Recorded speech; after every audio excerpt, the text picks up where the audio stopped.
What is up? B2E2 Ink Movement. Y'all see my little shelf back there with all the paint and stuff. I do not be painting. I should. I can paint a little bit, just a little bit. But I'm so glad that you guys decided to join me again in this small video. I'm not gonna jinx a time limit because y'all know I talk a lot by now. But thank y'all for coming to this video. Now today's video, I'm gonna be a little transparent. I got a little issue, a little dilemma. But I know if I got a dilemma and that there's nothing new under the sun, I don't even know if that has a correlation, but it's okay. That y'all might have this too. And I'm saying this because I'm trying to be 100% frank with y'all, 100% real, so y'all can see that, you know, if y'all are going through this, I'm not the only one. Y'all, for the longest, and when I say for the longest, I mean probably ever since I was 10 or whatnot. 10? Let's give it a hard 12, okay? Ever since I was 12 years old, I've had this issue of procrastination, laziness, selfishness, narcissistic traits, and then in the mix of it, I would say at the head of that is a whole bunch of ambivalence. If you don't know what ambivalence is, and if it just sounded like I said a whole dictionary of words, it's because I kind of did, and I'm just now learning these words too and their deeper meanings. And I challenge you to go look. I challenge you to go look up words, not only their English version meaning, but go look up their Greek or Latin or whatever other meaning they have, because some of the stuff we always look at on the surface. But anyway, that's what be getting me in trouble.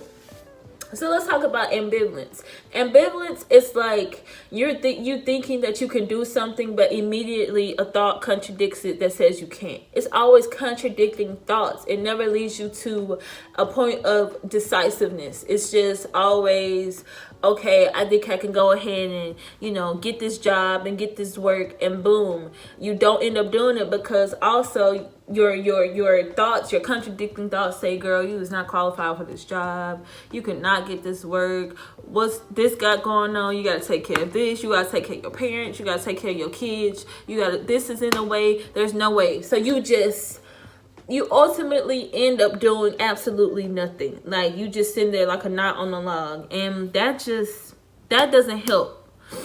On top of that, if you're not careful with ambivalence, because this is to me a huge issue, because some people are living their life in indecisiveness and they can't make a decision, which was me, because I was one of those people that I had all these ideas in my head, all these things that I could do, and I have the gift or the opportunity to do it, but it was immediately put in 24 more options, and now I'm just like, okay, now I don't know if I want to do the first one.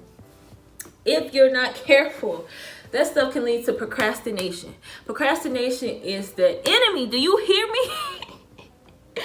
Do you hear me? There's a difference between us waiting on something and something waiting on us. It's like a huge difference.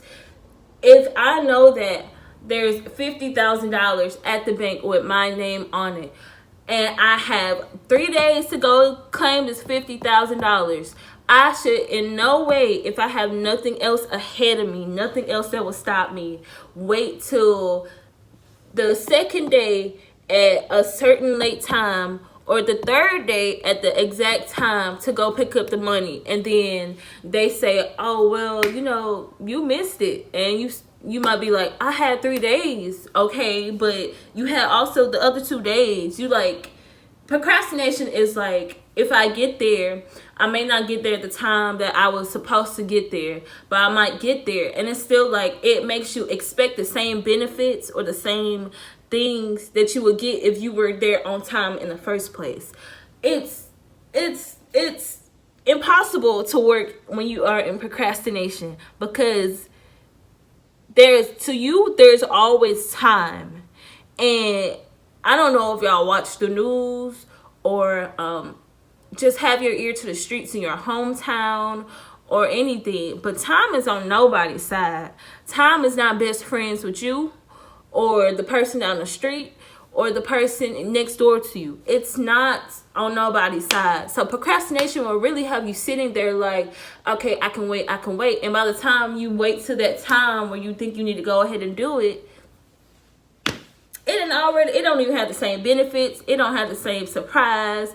It don't have the same code on it. It don't have the same blessing. The whole thing to change, because what you decided to wait for, somebody else did already took it. They was like, well, man, we didn't have to change the details of what was given to you because you didn't come take it. You didn't come claim it. Now, you got ambivalence, you got procrastination. Now you got laziness. Now, in this midst of procrastination, the fact that you have literally nothing to do, like absolutely nothing to do. You have nothing to do, and you can go get whatever you need or whatever has your name on it, and you don't do it, and nothing is in your way. That's laziness, man. That's being absolutely lazy. You just laying there, and it's almost like, okay, I know it's there, so I'll just chill here. Like, for people who are dealing with this, but they're also concerned about their future, let me tell y'all what that looks like.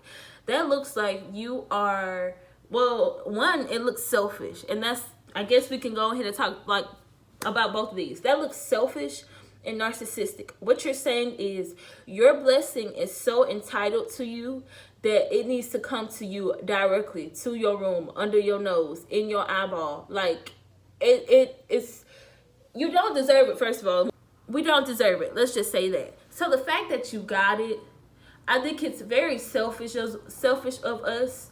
And I'm saying of us because this is me too. When we sit there and act like we still have to, this blessing still has to bicycle its way to us.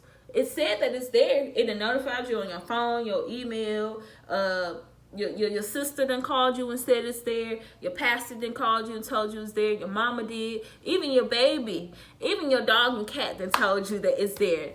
And you still say, it gotta come to me. That is very selfish and that's very lazy.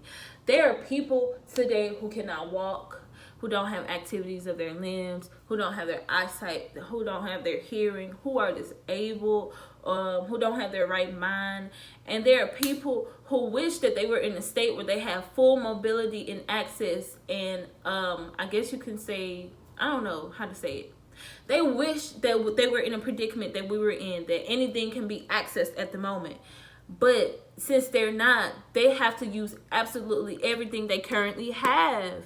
And the fact that they're able to do that and we're just still sitting in laziness and idleness, saying this thing has to come to us, that's selfish and that's just pure narcissistic, okay?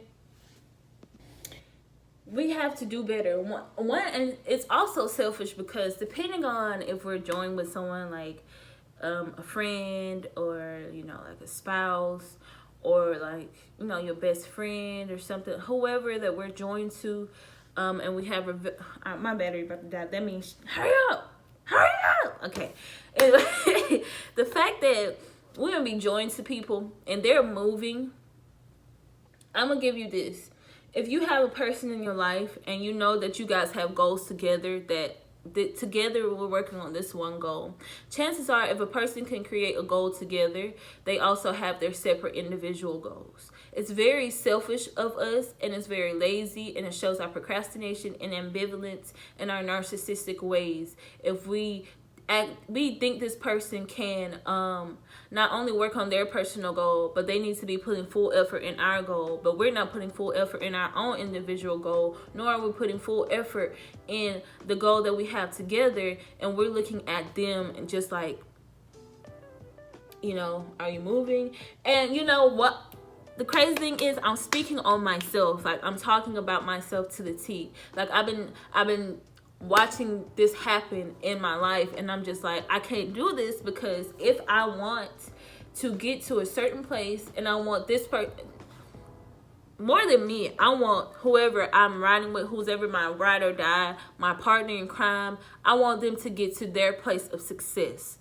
For real. I want to get to my place of success too, but as an individual,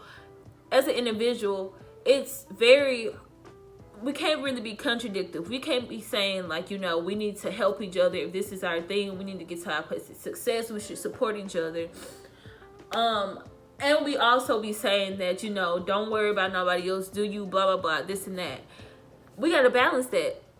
That has to come with some type of balance. So it's very selfish of us to be putting 25, 13 in our stuff, and this person is pulling the rest of our weight plus theirs. That's selfish. That's narcissistic, okay? I just want y'all to know that. I've been dealing with this stuff for the longest, and it's just so annoying because I find myself literally in the bed chilling, just worked or whatever, in the bed chilling, and I'm like just scrolling. Keep in mind, at work, I've been saying all day, I'm tired, I'm ready to go home. I'm tired, I'm ready to go home. Or I've been at work saying I need to find ways to make more money, but at the same time, I'm constantly thinking about getting in the bed and going home.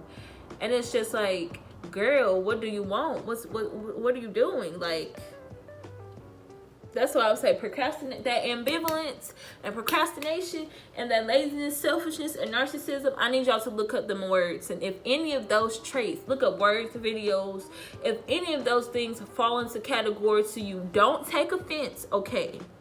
Because, well, even if you do take offense, if you take offense to something, that must mean it's true. And look at it, it's raining. And that means it's time for me to shut up, okay? No matter what the state is, okay, maybe you come home right from work or whatnot, and you have your whole evening ahead of you. Let me tell you what you need to do. You need to, I don't know, find another stream of income. I think I need to hurry up because it started raining harder. Find another string of income. Pray, read the Bible, call some people you ain't called in a long time.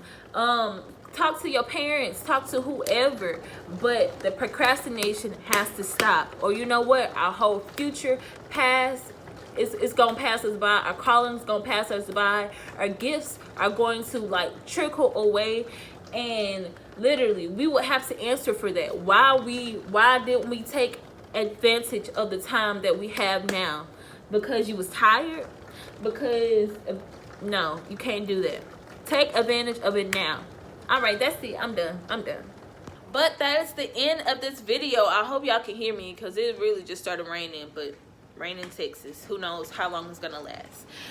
But I hope y'all can hear me and understand your future is literally waiting for you with your name on it, with your details. It's packaged. You have all the opportunity and all the support. But sometimes, I'm just gonna say this, after the enemy has ceased talking to you about what you can't do or whatnot, and you ask God to deliver you from it, and he has, sometimes not only do we have to reverse the damage that we believed in ourselves that the enemy has said, but we also have to reverse the damage and the habits that we have obtained ourselves. Sometimes we have to get over ourselves. Okay, we get it. You're tired. You had a long night. But if you can stay up watching a series on Netflix, you can stay up for your future. That's all I'm saying to y'all. And I'm not even just saying it to y'all. I'm talking to myself. Literally, this has been my lesson for the past 2 weeks. And I've just been like, yo, I've been trying to literally do anything and everything to get out of this procrastination state, okay? No matter what it is. Look, it already done stopped raining. Does that mean talk 10 more minutes? Okay, I'm fine. I hope y'all enjoyed today's video. It probably wasn't short either because I talked a whole bunch. But clip this video, share it. Share some parts you need to tell people. Tell this to yourself. Get up and get out and do something, okay? Peace out. Bye. I'm still on. Bye.